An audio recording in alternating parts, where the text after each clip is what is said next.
ಚಂದನವನದ ಮೇರು ಪ್ರತಿಭೆ, ಹಿರಿನಟ, ನಿರ್ದೇಶಕ, ನಿರ್ಮಾಪಕ, ನೂರಾರು ಸಿನಿಮಾಗಳಲ್ಲಿ ನಟಿಸಿ ಕನ್ನಡ ಸಿನಿರಸಿಕರನ್ನು ಹಾಸ್ಯದಲ್ಲಿ ಮಿಂದೇಳಿಸಿದ ನಟ ದ್ವಾರಕೀಶ್ ಇಂದು ಹೃದಯಾಘಾತದಿಂದ ಇಹಲೋಕ ತ್ಯಜಿಸಿದ್ದಾರೆ. ಅವರು ಹಲವು ದಿನಗಳಿಂದ ಅನಾರೋಗ್ಯದಿಂದ ಬಳಲುತ್ತಿದ್ದರು.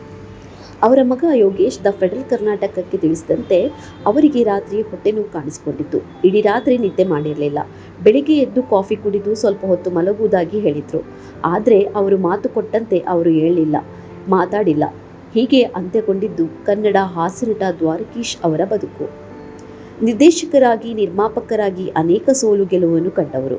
ಸೋತಾಗ ಕುಗ್ಗದೆ, ಗೆದ್ದಾಗ ಹಿಗ್ಗದೆ ಚಿತ್ರರಂಗಕ್ಕೆ ಅಪೂರ್ವ ಕೊಡುಗೆ ನೀಡಿದ ಕರ್ನಾಟಕದ ಕುಳ್ಳ ಎಂದೇ ಜನಪ್ರಿಯರಾಗಿದ್ದ ದ್ವಾರಕೀಶ್ ಇನ್ನಿಲ್ಲ ಎನ್ನುವುದು ಸ್ಯಾಂಡಲ್ವುಡ್ಗೆ ತುಂಬಲಾಗದ ನಷ್ಟ.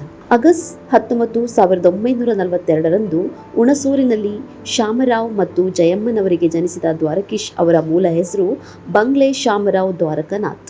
ಶಾರದಾ ವಿಲಾಸ್ ಮತ್ತು ಬನುಮಯ್ಯ ಶಾಲೆಯಲ್ಲಿ ತನ್ನ ಪ್ರಾಥಮಿಕ ಮತ್ತು ಪ್ರೌಢ ಶಿಕ್ಷಣವನ್ನು ಪಡೆದು ಸಿಪಿಸಿ ಪಾಲಿಟೆಕ್ನಿಕ್ನಿಂದ ಮೆಕ್ಯಾನಿಕಲ್ ಇಂಜಿನಿಯರ್ ಡಿಪ್ಲೊಮಾ ಕೋರ್ಸ್ ಮುಗಿಸಿದರು. ಬಳಿಕ ಅವರ ಸಹೋದರ ಜೊತೆ ಸೇರಿ ಗಾಂಧಿ ಚೌಕದಲ್ಲಿ ಭಾರತ್ ಆಟೋ ಸ್ಟೇರ್ ಸ್ಟೋರ್ ಬಿಸ್ನೆಸ್ ಆರಂಭಿಸಿದರು. ಆದರೆ ಅವರ ಒಲವು ಮಾತ್ರ ಸಿನಿಮಾಗಳತ್ತ ಸೆಳೆಯುತ್ತಲೇ ಇತ್ತು. 1964ರಲ್ಲಿ ದ್ವಾರಕೀಶ್ ಬಿಸ್ನೆಸ್ ಬಿಟ್ಟು ಸಿನಿಮಾ ಇಂಡಸ್ಟ್ರಿಗೆ ಕಾಲಿಟ್ಟರು.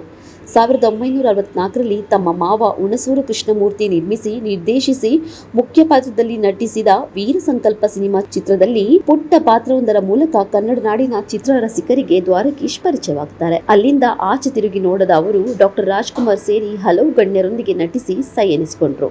ವೀರ ಸಂಕಲ್ಪ, ಪರೋಪಕಾರಿ, ಸತ್ಯ ಹರಿಶ್ಚಂದ್ರ, ಕಾಂತಿವೀರ, ಮೇಯರ್ ಮುತ್ತಣ್ಣ, ದೂರದ ಬೆಟ್ಟ, ಗಾಂಧಿನಗರ, ಬಾಳು ಬೆಳಗಿತ್ತು, ಬಂಗಾರದ ಮನುಷ್ಯ, ಬಹದ್ದೂರ್ ಗಂಡು ಹೀಗೆ ಹಲವು ಸಿನಿಮಾಗಳಲ್ಲಿ ಡಾಕ್ಟರ್ ರಾಜ್ಕುಮಾರ್ ಜೊತೆ ದ್ವಾರಕೀಶ್ ನಟಿಸಿದ್ರು. ಹೆಚ್ಚಾಗಿ ಹಾಸ್ಯ ಪಾತ್ರಗಳಲ್ಲೇ ಕಾಣಿಸಿಕೊಳ್ಳುತ್ತಲೇ 2 ವರ್ಷಗಳಲ್ಲಿ ಸಿನಿಮಾ ನಿರ್ಮಾಣತ್ತ ದ್ವಾರಕೀಶ್ ಮುಖ ಮಾಡಿದ್ರು. ಗೆಳೆಯರ ಜೊತೆ ಸೇರಿ ಮಮತೆಯ ಬಂಧನ ಸಿನಿಮಾವನ್ನು ನಿರ್ಮಿಸಿದ್ರು. ಬಳಿಕ ತಮ್ಮದೇ ದ್ವಾರಕೀಶ್ ಚಿತ್ರ ನಿರ್ಮಾಣ ಸಂಸ್ಥೆಯನ್ನು ಹುಟ್ಟುಹಾಕಿ ತಮ್ಮದೇ ಬ್ಯಾನರ್ ನಡಿ ಮೇಯರ್ ಮುತ್ತಣ್ಣ ಚಿತ್ರವನ್ನು ನಿರ್ಮಾಣ ಮಾಡಿದ್ರು. ರಾಜ್ಕುಮಾರ್ ಅಭಿನಯದ ಈ ಚಿತ್ರದ ಮೂಲಕ ಸಿದ್ದಲಿಂಗಯ್ಯ ಅವರನ್ನು ನಿರ್ದೇಶಕರಾಗಿ ದ್ವಾರಕೀಶ್ ಪರಿಚಯಿಸಿದ್ರು. ವಿನೋದ್ ರಾಜ್ಕುಮಾರ್, ಶ್ರುತಿ, ಸುನೀಲ್, ತಮ್ಮ ಮಕ್ಕಳಾದ ಗಿರಿ, ಅಭಿಲಾಷ್ ಸೇರಿದಂತೆ ಹಲವು ಮಂದಿ ಕಲಾವಿದರನ್ನು ಕನ್ನಡ ಚಿತ್ರಕ್ಕೆ ಪರಿಚಯಿಸಿದ ಕೀರ್ತಿ ದ್ವಾರಕೀಶ್ ಅವರದ್ದು.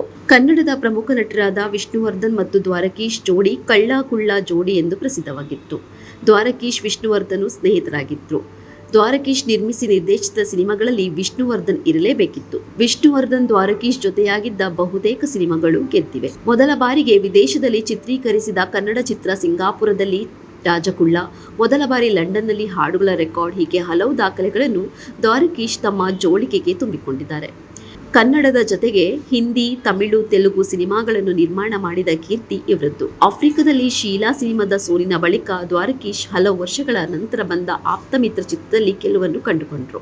ಆದರೆ ತಮ್ಮ ಬ್ಯಾನರ್ ಅಡಿಯಲ್ಲಿ ನಿರ್ಮಾಣವಾದ ಶಿವಣ್ಣ ಅಭಿನಯದ ಆಯುಷ್ಮಾನ ಭವ ಚಿತ್ರದ ಸೋಲು ಅವರನ್ನು ಬೆಂಗಳೂರಿನ ಮನೆಯನ್ನು ಮಾರುವಂತೆ ಮಾಡಿತ್ತು.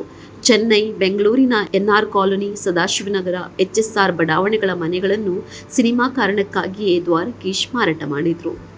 ರಾಘವೇಂದ್ರ ಸ್ವಾಮಿಗಳ ಪರಮ ಭಕ್ತರಾಗಿದ್ದ ದ್ವಾರಕೀಶ್ ಎಲ್ಲಾ ಮನೆಗಳನ್ನು ಮಾರಿದ್ರೂ ಮಾರಲಾಗದ ಮನೆ ಮಂತ್ರಾಲಯದಲ್ಲಿದೆ ಎನ್ನುತ್ತಿದ್ದವರು ಇಂದು ಎಲ್ಲವನ್ನು ತೊರೆದು ಇಹಲೋಕ ತ್ಯಜಿಸಿದ್ದಾರೆ. 90ರ ಹುಟ್ಟುಹಬ್ಬದ ಸಂಭ್ರಮದಲ್ಲಿರುವ ಕನ್ನಡ ಚಿತ್ರರಂಗದಲ್ಲಿ ಈಗ ಸೂತಕದ ಛಾಯೆ. ಸುಮಾರು 6 ದಶಕಗಳ ಕಾಲ ಕನ್ನಡವಷ್ಟೇ ಅಲ್ಲ, ಭಾರತೀಯ ಚಿತ್ರರಂಗದಲ್ಲಿ ತಮ್ಮದೇ ಆದ ಛಾಪು ಮೂಡಿಸಿರುವ ದ್ವಾರಕೀಶ್ ಇನ್ನು ಕೇವಲ ನೆನಪು ಮಾತ್ರ.